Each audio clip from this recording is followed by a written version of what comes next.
All right, welcome back to The Horror with Mike. And Nate. On this episode, we're going into a TV review of True Detective Season 2, Episode 4. We are halfway through our new season. So, you want to kick us off? Well, it's hard to, I guess, kick off, because we've got a fragmented story with 4 different leads, all working 4 different angles on the same case, and major movement in a couple of areas this week, I thought. Taylor Kitsch, finally, for me, really paying off. I still don't know what any of his character stuff has to do with True Detective and the ongoing story. I loved his homosexual Tyler Durden. He drinks too much and then he blacks out and is gay, and then when he wakes up, he's got gay panic. Dramatically, I thought this was his best week.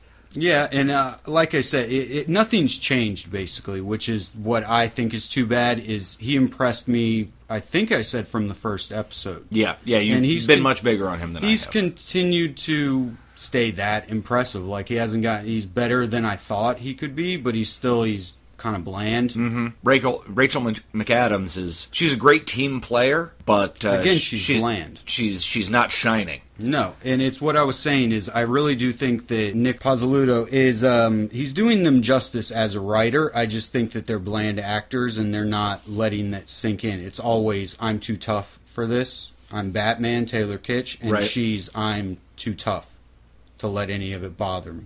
And Vince Vaughn is going down kind of in my eyes. He's just getting more and more bland. Mm-hmm. The more his story gets interesting, the less interesting he gets. I think he's found the rhythm. Any problems with the character, I think, are probably problems with the character. That's just the way I'm viewing it. I think he's doing a decent job. I kind of like Frank. His main thrust, just like Taylor Kitsch's main thrust for this episode, didn't really have anything to do with what was going on. What made the first season so great was there was all this extra stuff going on, but there was always the central drive, the focus of finding the Yellow King, and it sort of tied everything together. And this, we've got a bunch of loose threads floating around. And we're halfway through is the problem. Yeah, they have not kicked it into a higher gear yet. And based on the last 10-15 minutes of this episode, it appeared, and I'm glad that we take a couple of days, because if we reviewed this right after the episode ended, it would have been like eating Chinese food. That was an amazing meal. Oh, wow, what a great ending. But then an hour later, I'm thinking about it, and that great, amazing ending, I was like, well, I don't think that it had anything to do with anything. I think it was just a cool scene that was thrown in. What I'm talking about is all forces, all the good guys, all the cops, they serve out a warrant based on, and you had to really pay attention to follow this because it's such a weak thread. Yeah. But some Vatos had pawned some jewelry that came from Casper, the guy that they're investigating his murder. Right. And following up at a pawn shop, they end up at this building, and they send the whole squad in. And there's just a ton of armed guys in there, and maybe a meth lab or something. There's a Michael Bay-style explosion. Yep. Machine gun battle. A bunch of cops get killed. A bunch of bystanders get mowed down. A bunch of Vatos get killed. Basically everybody but the 3 cop leads. Who end up surviving the bloodbath. And in what is probably my favorite moment of the show so far, Colin Farrell. Just that the triangle, them standing around, sort of everybody's reactions of it. Sure. And Officer Battleship, he's PTSD, so he was like, all right, what's next? This is great. Right. And the other 2 are... So I thought that was a really good moment, but I think it had anything to do with anything. No, it reminds me, and I looked up a review where it was like episode 4 of... the first season ended with that crazy tracking shot. Oh, with the biker gang. Right. Yeah. And this one, I guess, tried to, I hate to say it, but like meet that in some kind of, oh, great, something finally happened. It's like, but it wasn't plot worthy. It wasn't. And the worst thing about it is, like, looking back on it, is there was a bunch of stuff I didn't like about it. There was some cool stuff like Kenny the cameraman getting his head blown off. Told you, zombie. Yeah. That's what it takes to kill somebody, is a random headshot. Right. The other thing is, like, I didn't even notice this, but when they faked Colin Farrell's death in episode 2, no blood. That should have been an indicator. But anyway, whatever. For the most part, it was standard action bullshit. People not getting the fuck out of the way. Like somebody pointed out in Marvel or Transformers movies, how 25 minutes into them destroying a city are there still people on the streets running away? So it had all that. The biggest problem I had with it is this was the worst episode other than the last 10 minutes. And I think that was because that guy handled the last 10 minutes really well. So he's probably an action director. And he just fumbled the absolute shit out of every other scene in here that I was like making fun of it the entire time and like, this is terrible, terrible execution. The acting was able to save a little bit of it because... Well, I know. I love the end. Like I say, the two of them, that just shows. Two of them bland. You get that they are dealing the scene in the with car it. with Taylor Kitsch and that was Colin Farrell was really good. But again, Colin Farrell is mostly pulling the weight. And like I said, they're all good. Mm-hmm. But Colin Farrell just shows what it could be if you had Woody Harrelson's and Matthew McConaughey's and him's. Boring choices. We knew this from the beginning. I was hoping we would learn something we didn't know. Yeah. Planning out what we did. Colin Farrell's reaction was fucking beautiful. I loved it. Like, no spoilers. He just basically, like, he doesn't fully break down, but that shit hits him hard, where he's just like, what the fuck just happened? Brilliant. That's after acting like a cool, collected, on his shit. But once he realizes everything's okay, he breaks down. Yeah. Fucking amazing. But there was really bad stuff. Like, Vince Vaughn, I can't really even remember what he went through, but just a bunch of wife bullshit. Yeah. Again, the wife just playing something. And she's a good actress. I like her a lot. She was in Eden Lake. So I followed her. She was in Flight. And she's just useless. She's the bitchy, create drama. Yeah. There was one cool part with him where he covered up the stain on the table. I liked that. But there was really bad scenes, like Rachel McAdams, like, talking to her sister.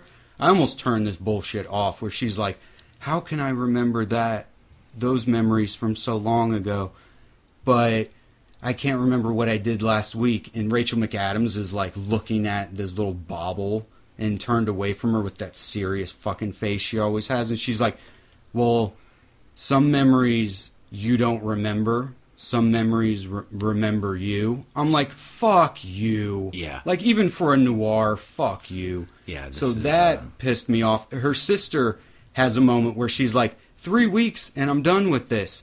Death sentence. Then Taylor Kitsch meets with his girlfriend. I'm pregnant. Oh, I'm happy. Death sentence. And then Colin Farrell even has a horrendously executed scene where he meets this little fucking Chucky doll of a kid, which I like him, whatever. It's cool how much he doesn't look like. Right. But anyway, they're standing out back, and it's the most typical bullshit scene where it's like, why would the mom not care that her son is just out back talking to the bushes? Right. And she's just like, son, what are you doing? I'll be in a second, Mom. And then Colin Farrell Batman's away. I'm like, are you fucking kidding me? This isn't fucking Batman. Like, he just turns his head, turns back, and Colin Farrell's gone. Yeah. Take this. It belonged to my father. Like, it was terrible. But yeah, the end. And this is all, and everything we're pointing out, this is all writing stuff, honestly. This is a terrible it was the script. Directing. Yeah, some of those lines were a little bit weak, but as we know, noir gets away with those things if handled correctly. Yeah, to a certain extent it does. But when you try and, like, play it as really coming from an emotional place, not hard-boiled detective stuff, it falls lame. I think it was all leading up to this action scene, which was good. Doesn't take us anywhere. No one pivotal died. The people that were battling weren't pivotal. We've learned nothing, and we're halfway through now. And this worries me because it could be pivotal, just not in a good way. No, that's what. Yeah, it's going to be pivotal with all the cops dead, with all the bystanders dead in particular. Whatever the original case was that they're investigating is no longer important because this is going to be such a huge thing. And I could see the show getting carried away with the political fallout from this, the media getting involved. Just and more taking us away from the convoluted story to begin with, and more taking us away from the characters that we want to see. And I'm just praying it doesn't go in that direction. We'll see. But, I mean, like I said, it's halfway, and I was vastly unimpressed. Okay, you had a good action sequence with a good ending to it. That's really the only thing that elevates this to like a 4. Yeah. I would give it a 5 out of 10, which is pretty much in line with the season so far. I think I've had one that I rated a 7, but so far this is not a show that impresses me. Yeah, keeps killing it. Yeah, no, there are so many little things that I like about it, but every scene he's in is fucking great.